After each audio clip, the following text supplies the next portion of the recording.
കൂട്ടുകാരെ, സഹോദരങ്ങളെ, എല്ലാവർക്കും ഒരു ഉച്ച നമസ്കാരമുണ്ട്. എന്തൊക്കെയുണ്ട് വിശേഷം? എല്ലാവർക്കും സുഖമാണോ? ഇവിടെ ഊണ് റെഡിയായി കേട്ടോ. നിങ്ങൾ ഊണ് കഴിക്കാൻ സമയമായിട്ടുണ്ടാവില്ല, അറിയാം. 12:30 ആയിട്ടുണ്ടാവും. ഇപ്പം ചോറ് റെഡിയായി. ഇത് അവിയൽ റെഡിയായി. പിന്നെ മോര് കറി. പിന്നെ രസം, ഇന്നലത്തെ രസം ഉണ്ടായിരുന്നു കേട്ടോ. ആ രസവും കൂടെ ഉണ്ട്. ഇന്ന് കറി ഇത്ര. പിന്നെ മീൻ കറി. മീനിൻ്റെ തല കണ്ടില്ലേ? വങ്കടയുടെ തല. എനിക്ക് വങ്കടയുടെ തല ഭയങ്കര ഇഷ്ടമാണ് കേട്ടോ. വലിയ തലയാണ് വങ്കടയുടെ തല. പിന്നെ മീൻ കഷ്ണം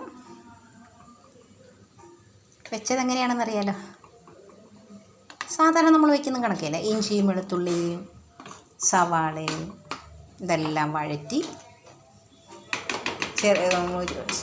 സവാള ചെറുതായിട്ട് അരിഞ്ഞ് സവാള വഴറ്റി എന്നിട്ട് കറി ഒരുപാട് കുറച്ചിട്ട് വറ്റിച്ച്, നമ്മൾ ചിക്കനൊക്കെ വയ്ക്കൂലേ അതുപോലെ വറ്റിച്ച് നല്ല വറ്റിച്ചിട്ടാണ് എടുത്തത്. എന്നിട്ട് ഇഞ്ചിയും വെളുത്തുള്ളിയും സവാളയും കടുവറുത്ത് വഴറ്റി, കടുവറുക്കുമ്പോഴത്തേക്ക് ശകലം ഞാൻ ഉലുവയും കൂടി ഇട്ട് പൊട്ടിച്ചായിരുന്നു കടു പൊട്ടിച്ചപ്പോഴത്തേക്ക്. എന്നിട്ട് ഇഞ്ചി സവാളയും വഴറ്റി അതിൻ്റെ കൂടെ മുളക് പൊടി, മല്ലിപ്പൊടി, മഞ്ഞൾപ്പൊടി, ഉലുവപ്പൊടി, ഇച്ചിരി ഉലുവപ്പൊടിയും കൂടെ ചേർത്ത്, ഉലുവ പൊട്ടിച്ചതല്ലാതെ ഉലുവപ്പൊടിയും കൂടെ ചേർത്ത് അരപ്പ് തിളച്ചതിന് ശേഷം കലക്കി ഒഴിച്ച് അരപ്പ് തിളച്ചതിന് ശേഷം ഒരു തക്കാളി ഇട്ടായിരുന്നു. ഒരു ചെറുതായിട്ട് ഒരു ടേസ്റ്റിന് വേണ്ടിയിട്ടാണ്. പുളിയാണ് പിഴിഞ്ഞൊഴിച്ചത്. നമ്മൾ പുഴിയുന്ന പുളി ഉണ്ടല്ലോ, അതാണ് ഒഴിച്ചത്. അങ്ങനെ ഒരു ശകലം തക്കാളി ഇട്ടായിരുന്നു. തക്കാളി ഇട്ടില്ലെന്ന് വേണമെങ്കിൽ പറയാം, കാരണം അത്രയ്ക്കൊരു കുഞ്ഞു തക്കാളിയുടെ ഇതിന് ഒരു ചെറിയ ടേസ്റ്റിന് വേണ്ടിയിട്ടിട്ടായിരുന്നു. അങ്ങനെ മീൻ കറി. വങ്കടയാണ് കേട്ടോ, വങ്കട. ഇത് റെഡിയാക്കി. ഇനി ഇത്രയും ഇപ്പം 12:30 ആവും. വാങ്ക് വിളിക്കുന്നുണ്ട്. ചടപടാ തീർത്തു. എൻ്റെ വീഡിയോയ്ക്കൊക്കെ ലൈക്ക് തരണം കേട്ടോ സഹോദരങ്ങളെ. എല്ലാവരും ഇങ്ങനെ നോക്കുന്നുണ്ട്, ഒത്തിരി പേര്. ലൈക്കൊന്നും കാണുന്നില്ല കേട്ടോ. ഇനി 2-3 ദിവസം കൂടെ കഴിയുമ്പം പോവും. നമ്മൾ അപ്പുറത്തെ വീട്ടിൽ വേറൊരു വീടുണ്ടല്ലോ, അവിടെ നിന്നല്ലേ ഇങ്ങോട്ട് വന്നത്, അങ്ങോട്ട് പോകുമ്പോൾ പിന്നെ വലിയ വീഡിയോ ഒക്കെ വേറെ ഇടാം കേട്ടോ. എൻ്റെ വീഡിയോയ്ക്കൊക്കെ ലൈക്ക് തരണേ, മറക്കല്ലേ കേട്ടോ. പിന്നെ ഇനി ഒത്തിരി ജോലി കിടക്കുന്നുണ്ട്. പാത്രമൊക്കെ ഇങ്ങനെ കഴുകാൻ ഒരുപാട് കിടക്കുന്നുണ്ട്. ചടപടാന്ന് വേവിച്ചെടുത്ത് ഇനി പാത്രമൊക്കെ ഒരുപാട് കഴുകാൻ കിടക്കുന്നു. ഇനി പാത്രങ്ങളെല്ലാം കഴുകി ഇവിടെയൊക്കെ തൂത്തുവാരി വൃത്തിയാക്കണം. പിന്നെ അമ്മമാർ 2 പേരും കിടക്കുന്നു.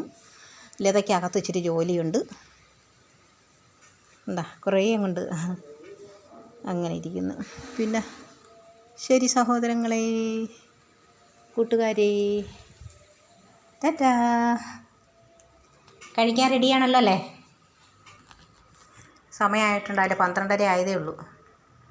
ഇനി ഇതെല്ലാം കൊണ്ട് മേശപ്പുറത്ത് വെച്ച് പാത്രമൊക്കെ പ്ലേറ്റുകളെല്ലാം കഴുകി വെച്ച് ഇതെല്ലാം കോരി എടുത്തതെല്ലാം കൊണ്ടുവന്ന് ഇനി മേശപ്പുറത്ത് വയ്ക്കും. മീൻകറി ഇനി കോരണം. മീൻകറി ഒരു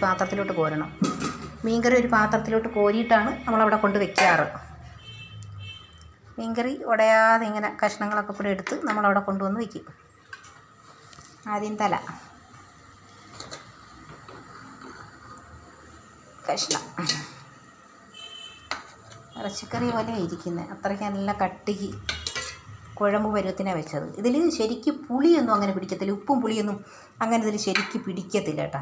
അതുകൊണ്ടാണ് ഇത്രയും കട്ടിക്ക് വെച്ചത്. അല്ലെങ്കിൽ ഇങ്ങനെ ഒരുമാതിരി അരപ്പ് പിടിക്കാത്ത കൂട്ടിരിക്കും.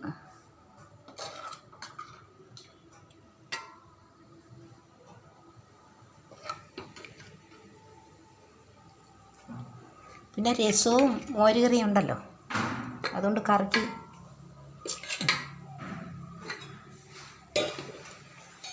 മീനിൻ്റെ അടപ്പ്